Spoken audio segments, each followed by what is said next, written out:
السلام علیکم ورحمۃ اللہ وبرکاتہ۔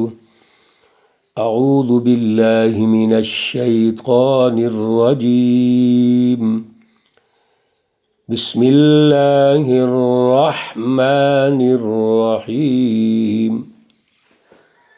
تبت یدا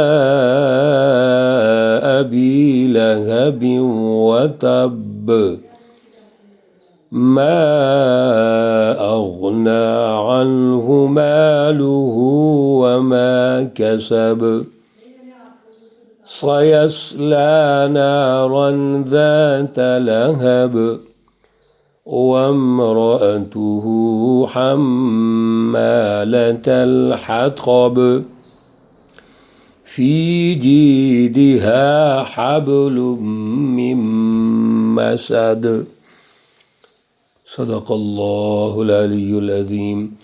اللہم صلی علی سیدنا و مولانا محمد النبی الامی وعلی آلہ واصحابہ وبارک وسلم وصلی علیہ۔ معزز سامعین و سامعات، سورۃ اللہب اور اس کی 5 آیات ہیں۔ اللہ رب العزت ان آیات کا فہم اور شعور عطا فرمائیں اور عمل کی توفیق اور صلاحیت عطا فرمائیں۔ یہ سورہ مقدسہ مکی صورت ہے۔ اس سے پہلے سورۃ النصر مدنی صورت تھی، اور اس سے پہلے سورۃ الکافرون اور دیگر صورتیں مکی صورتیں تھیں۔ اللہ رب العزت نے جو رہنمائی ارشاد فرمائی، اور درمیان میں یہ جو سورہ مقدسہ ہے یہ مدنی آ گئی، سورۃ النصر، تو یہاں کچھ گزارشات عرض کی تھیں۔ اللہ رب العزت نے رسول اللہ صلی اللہ علیہ وسلم، جماعت صحابہ، سچی جماعت کی مدد فرمائی، اور ہر موقع پر جو ارتقائی مراحل تھے رسول اللہ صلی اللہ علیہ وسلم اور یہ سچی جماعت طے کرتے ہوئے آگے بڑھی، اور بالآخر قومی سطح پر سب سے پہلے انقلاب ضروری تھا تو ریاست مدینہ تشکیل پائی، پھر ریاست مدینہ کے بعد ریاست مکہ تشکیل پا گئی، اور جزیرۃ العرب پر اللہ کا دین غالب ہو گیا، اسلام کا سیاسی اور معاشی اور سماجی نظام غالب ہو گیا۔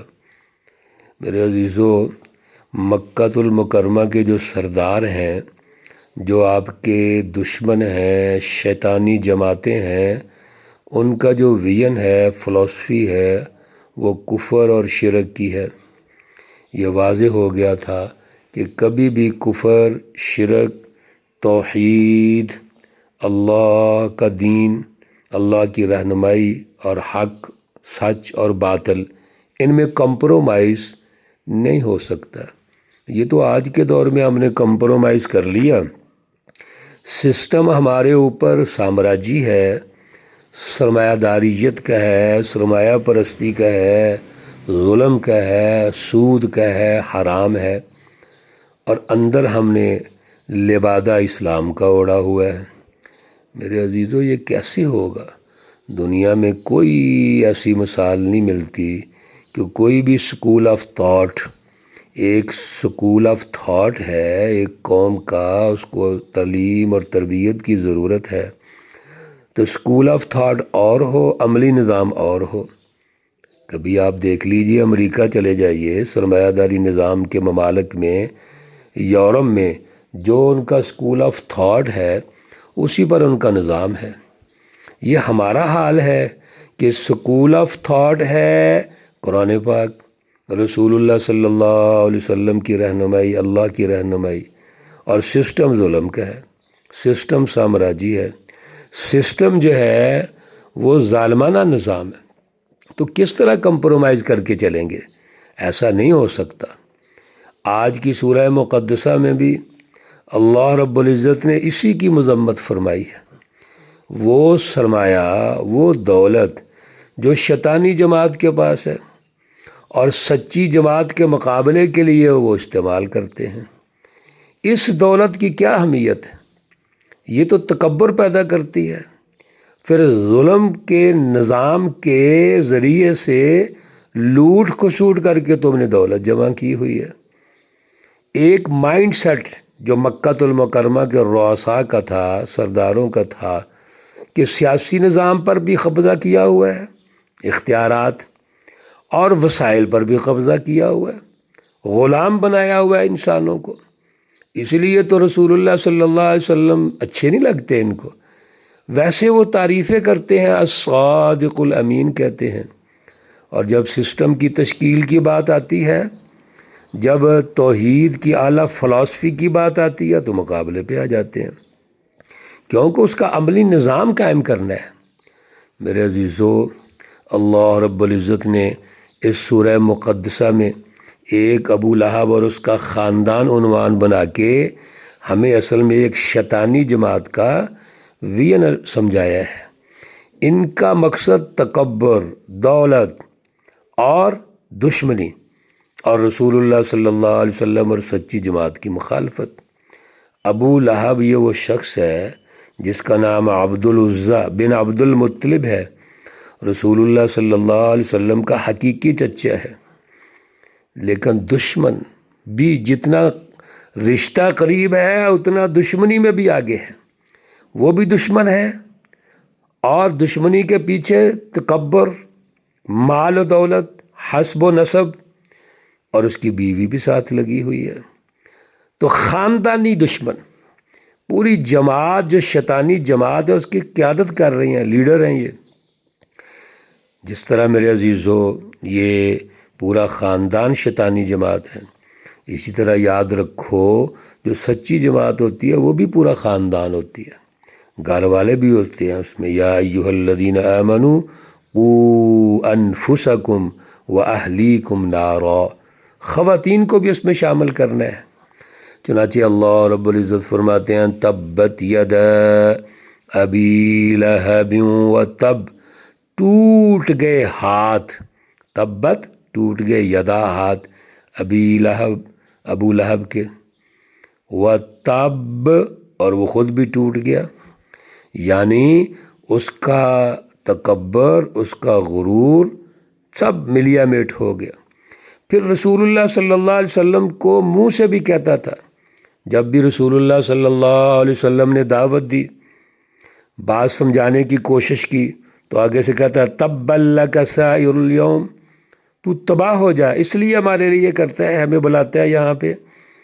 اور رسول اللہ صلی اللہ علیہ وسلم تو خاموش ہیں، اللہ نے بدلہ لے لیا، فرما دیا تبت یدا ابی لہب وتب، اے ابو لہب تیرے ہاتھ ٹوٹ جائیں گے، تو غارت ہو جائے گا، اور یاد رکھ ما اغنی عنہ مالہ، کوئی کام نہیں آئے گا اس کا مال اس کو، وما کسب، جو اس نے کمایا۔ جو کچھ کر لو سچی جماعت کے مقابلے میں، رسول اللہ صلی اللہ علیہ وسلم کے مقابلے میں تمہارا کام نہیں آئے گا۔ یہ جو ظاہری کوئی شان و شوکت ہے، اس کی کیا حیثیت ہے؟ یہ تو جھوٹ ہے۔ لَنَصْفَعًا بِالنَّاصِیَةِ نَاصِیَةٍ کَاذِبَةٍ خاطئہ، اس شان و شوکت کی کوئی حیثیت نہیں، بلکہ کیا ہونا ہے، سَيَصْلَىٰ نَارًا ذَاتَ لَهَبٍ، اس کو آگ میں ڈالا جائے گا، آگ، شعلوں والی آگ، دہتی ہوئی آگ میں ان کو ڈالا جائے گا۔ میرے عزیزو، اس کی بڑی تفصیل ہے، احادیث میں ہمارے پاس وقت کم ہے۔ دنیا میں بھی اس کو عذاب آیا اسی طرح کا، جہنم رسید ہوا، اور آخرت میں بھی اللہ اس کو عذاب دیں گے۔ وَامْرَأَتُهُ، اور اس کی بیوی، حَمَّالَةَ الْحَطَبِ، جو سر پر لیے پھرتی ہے ایندھن۔ یہ وہ عورت ہے، کنجوس بخیل عورت، اور ابو لہب کے ساتھ اس کی تائید میں میرے پیارے رسول اللہ صلی اللہ علیہ وسلم کے راستے میں کانٹے بچھاتی ہے۔ اتنی وہ دل میں شقاوت رکھتی ہے، بغض رکھتی ہے، دشمنی رکھتی ہے۔ میرے عزیزو، یہ بھی ابو لہب کے ساتھ اس کا اللہ رب العزت نے جہنم رسید کیا ہے۔ فی جیدہا، اس کی گردن میں حبل، رسی ہے، من مسد، جو مونج کی رسی ہے۔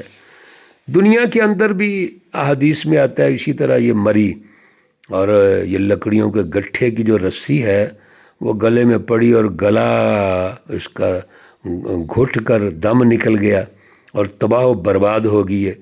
اور آخرت میں بھی اللہ رب العزت اس کے گلے میں رسی ڈالیں گے، وہ رسی جو جہنم کی رسی ہے، کتنا سخت عذاب ہوگا۔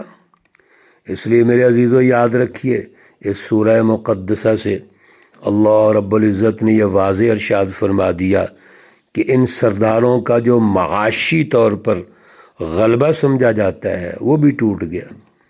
سیاسی غلبہ ختم، معاشی بالادستی ختم، نظام ظلم ختم، یہ تباہ و برباد ہو گئے، اور اس کے نتیجے میں اللہ نے عدل کا نظام قائم کر دیا۔ اب سیاسی طور پر عوام آزاد ہے، اختیارات اس کے پاس ہیں، معاشی طور پر عوام آزاد ہے، اللہ کے وسائل ہیں اور سارے انسان برابر تقسیم ہو گیا، سب استعمال کر رہے ہیں۔ میرے پیارے رسول اللہ صلی اللہ علیہ وسلم کا اسوہ حسنہ تو یہ ہے کہ خود نہیں کھا رہے، عوام کو کھلا رہے ہیں، اور عوام میں مسلمان ہے، غیر مسلم ہے، بلا لحاظ رنگ و نسل، مذہب، خطہ، ایک عادلانہ نظام قائم کرتے ہیں جو انسانی حقوق کا نظام ہے، جو آزادی کا نظام ہے، جو خدا شناسی کا نظام ہے، جو انسانیت دوستی کا نظام ہے۔ میرے عزیزو یاد رکھو، ظلم اور عدل میں کمپرومائز نہیں ہے، کفر، شرک اور توحید میں کمپرومائز نہیں ہے، ظالمانہ نظام، عادلانہ نظام، کمپرومائز نہیں ہے۔ یہ جو مزاج ہمارا پاکستانی بنا ہوا ہے، لو اور دو کی پالیسی اختیار کرو اور ڈنگ ٹپاؤ، میرے عزیزو یہ نہ تو قرآن کی رہنمائی ہے، نہ ہی میرے پیارے رسول اللہ صلی اللہ علیہ وسلم کی رہنمائی ہے، نہ صحابہ کرام کا اسوہ ہے۔ راستے دو ہی ہیں، حق سچی رہنمائی، باطل جھوٹی رہنمائی، جھوٹی جماعتیں، ان دونوں کا مقابلہ ہے۔ اور الا ان حزب اللہ هم المفلحون، اللہ نے ارشاد فرما دیا ہے، یاد رکھو حزب اللہ، اللہ کی جماعت کامیاب ہوگی۔ اللہ ہمیں سچی جماعتوں کے ساتھ وابستہ فرمائیں، اعلیٰ شعور اور فہم عطا فرمائیں۔ اللہ رب العزت تمام بیماروں کو شفائے کاملہ عاجلہ مستمرہ عطا فرمائیں۔ اللہ رب العزت تمام مرحومین و مرحومات کو جنت الفردوس میں اعلیٰ مقام عطا فرمائیں۔ ربنا تقبل منا انك انت السمیع العلیم وتب علینا انك انت التواب الرحیم، وصلی اللہ تعالی علی النبی الامی محمد وعلی آلہ واصحابہ اجمعین برحمتک یا ارحم الراحمین۔ السلام علیکم ورحمۃ اللہ وبرکاتہ۔